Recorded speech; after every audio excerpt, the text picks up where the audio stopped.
Good morning, gang. Happy Monday morning, if you can call it that. Not Monday, but happy. So here's a question for you. If all of a sudden the White House, the Department of Health, somebody, Homeland Security, the Red Cross, pick something, came out and told you, you need to stock food now, what would you do? Okay. If it was just put in those words, you go, okay. But what if the phrase was quoted this: the war may last a long time. Prepare an emergency stock of food for 4 months. Might that open your eyes?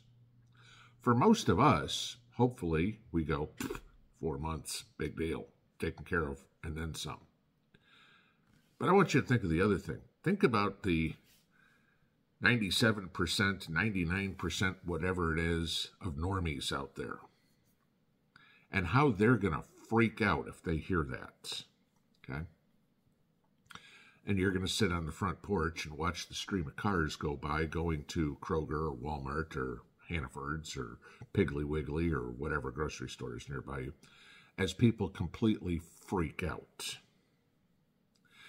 That's exactly what the Israeli Ministry of Health said to their public yesterday.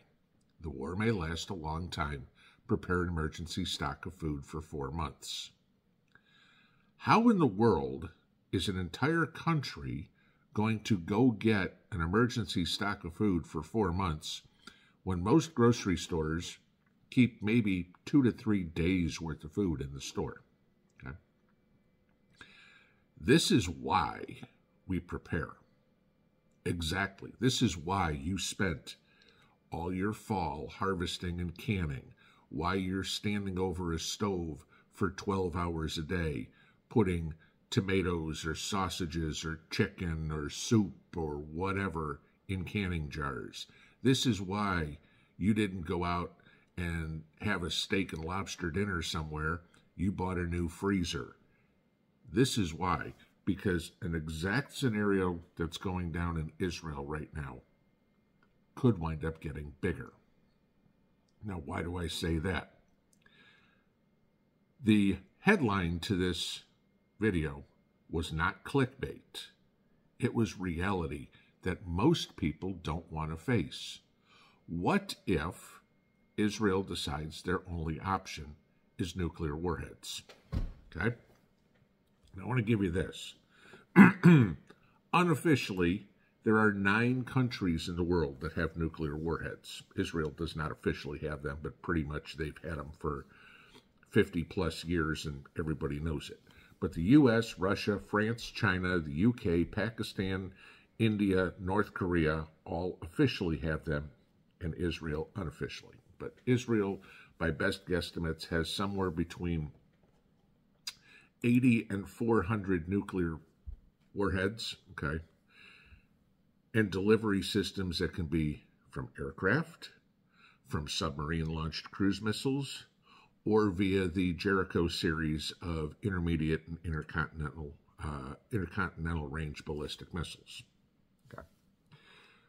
Why would Israel even consider nuclear war? Well, Hezbollah keeps coming in and saying they're going to get involved. And Hezbollah being to the north, up in Lebanon, and all this crap with Gaza is to the south. And conventional wisdom, pretty much what every government in the world understands, is as Israel goes into Gaza,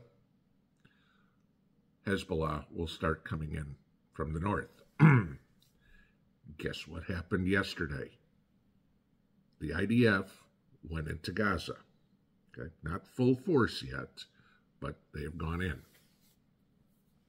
You had some casualties. At least one Israeli soldier was killed in Gaza. Okay. How long does it take Hezbollah to say, screw it, we're in?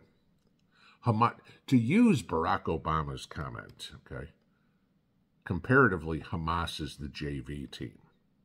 okay? Hezbollah is University of Georgia football, okay? At least the last couple of years, not necessarily this year. Sorry. But Hezbollah has about 130,000 missiles, pretty much all pointed at Israel. Much more sophisticated, much more powerful than anything Hamas had. And if you think the Iron Dome was overwhelmed with what Hamas did, let Hezbollah go at this, okay? If Hezbollah starts attacking, okay, what is going to happen? Israel is screwed. They're going to have to hit back hard. This is Netanyahu's comment yesterday. Hezbollah will make the mistake of its life if it goes to war with Israel.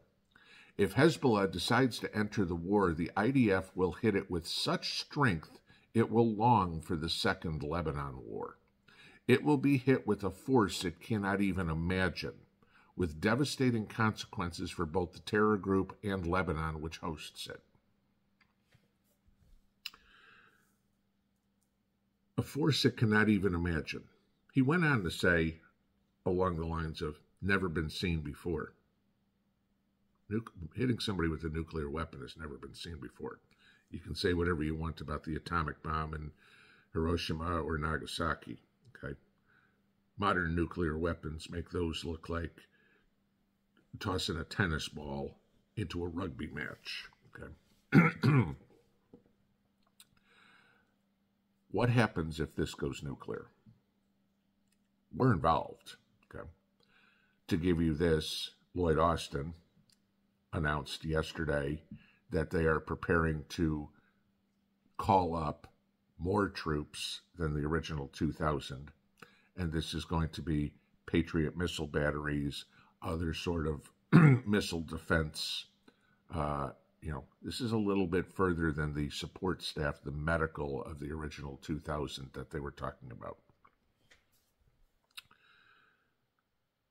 But everybody will come back and say, nah, it's just Israel. It's not here. I want to give you just a couple of other things that have come out, okay? And we all know that we have had an infiltration of Islamic radicals around the world, okay? We all know everywhere, major cities at least, we have seen all these pro-Palestinian protests, if you will. Give you this. So many people go, oh, it's just Hamas. They're a fringe. The people of Gaza, no. The Palestinian Authority came out on Friday, Holy Day, okay, at least for Islam, and pled with all the mosques and religiously to kill the Jews. This is what the moderate Palestinian Authority said. No, this isn't just Hamas. This is the overwhelming thought of Islam, period. Not that that should come as any surprise to anybody, okay? Muslims have wanted to kill Jews since the first drop of water hit the earth, okay? But, sorry, I'm trying to clear this out at 5 o'clock in the morning. This is where it goes. So if you've got radicalized people around the world, how long till it comes closer? I don't know. Let's take a look at Sweden, for example. Remember all those ISIS brides, those women who decided to go marry, ISIS freedom fighters? A bunch of them went back to Sweden. 1 in 4 in Sweden, 1 in 4 ISIS brides are now school teachers. What do you think they're teaching the kids? Sweden is not overwhelmingly blonde-haired, blue-eyed anymore, guys. Okay? Let's take a look at Great Britain. It is illegal to fly the British flag at a pro-Palestinian protest. It's racist. Yeah. Okay. So now we have traditional lily white countries pandering to radical Muslims about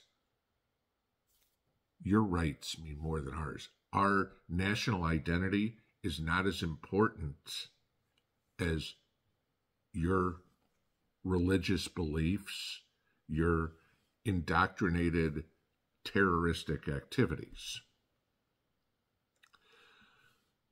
How long till that happens in the U.S.? Again, we can all stand back and say, Constitution, right to fly my flag, do whatever.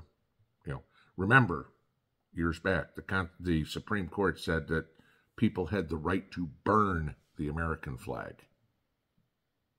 Do we have the right to fly it?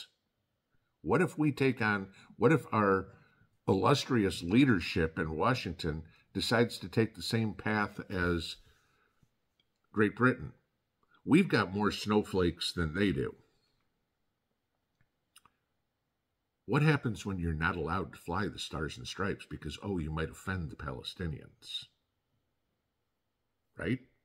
Look at any school here in the United States. They fly the rainbow flag. They fly the Black Lives Matter flag. We've seen, not in schools, but in protests at least, we've seen the Taliban flag flying, at these protests. What happened in the civilized world where a bunch of radicalized goat herders are now taking over and dictating to the rest of us what we need to do? What if nuclear war, what if Israel does use a nuke? If Hezbollah gets involved, Iran is instantly involved. Okay, we know that, because Hezbollah is basically completely backed by Iran. Iran has said for years, they are the part of the axis of evil, that they want to completely wipe Israel off the face of the map. You have a nuclear war between Iran and Israel. One goes off, guaranteed they're back and forth. Okay. What sort of chain of events does that set off? To China, Russia, North Korea. North Korea was supplying Hamas. We know that already. North Korea is China's little brother. Okay. Do Russia and China all of a sudden get involved on that side? Does the United States get involved, or Great Britain, or France, maybe NATO? Israel's not a member of NATO, but they're a preferred ally, let's put it that way. What happens? Do we get involved? And now we have nuclear weapons going. So now it started off with Iran and Israel, but now it's China and the United States, or Russia and the United States, or you can guarantee that other nuclear powers, i.e. Great Britain and France, are either involved or certainly targets, and as soon as they are targets, guess what? They're involved. Okay. This is real quick how this could escalate fast into World War III. But the Israeli Minister of Health telling people, okay, stock food for 4 months, this is going to be a long time. Then you have the Israeli military spokesman, okay? Top of the heap here. If Hezbollah commits a grave mistake, we will respond with devastating force never seen before. That's not some sort of new missile system or some sort of new caliber rifle. That's something a hell of a lot bigger. That's devastating. That's not a tank. Star Wars doesn't exist, as far as we know. The only logical conclusion is Israel has said, if this happens, prepare to get nuked. And if that comes this way, if this expands, which you know it's going to. Okay? Where do they go after? Washington, D.C.? Do they go after North Dakota? Do they go after Cheyenne Mountain? Do they go after New York City? Where are you? How are you prepared? Okay? 4 months of food is one thing.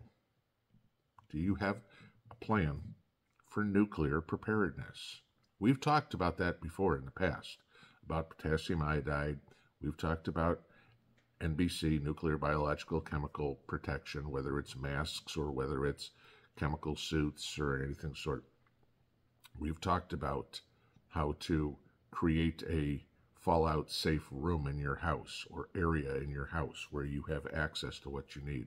We've talked about how to have water. We've talked about how to decontaminate. We've done all that. I hope you were listening then, because even the turtle, Mitch McConnell, came out yesterday and said, the world is more of a dangerous place now than it has been any time in my life. And I mean, Christ, McConnell's old enough to practically have seen the birth of Jesus, but at least he's old enough to remember the Cold War and the nuclear threat between Russia and the United States, Khrushchev banging his shoe and all that. And he's saying we're in a more dangerous situation than we were then. If that's not enough to wake up people, I don't know what is. But like I said at the beginning, imagine the White House or our Department of Health or whoever saying, the war may last a long time. Prepare an emergency stock of food for 4 months. What's going to happen? Pinball out.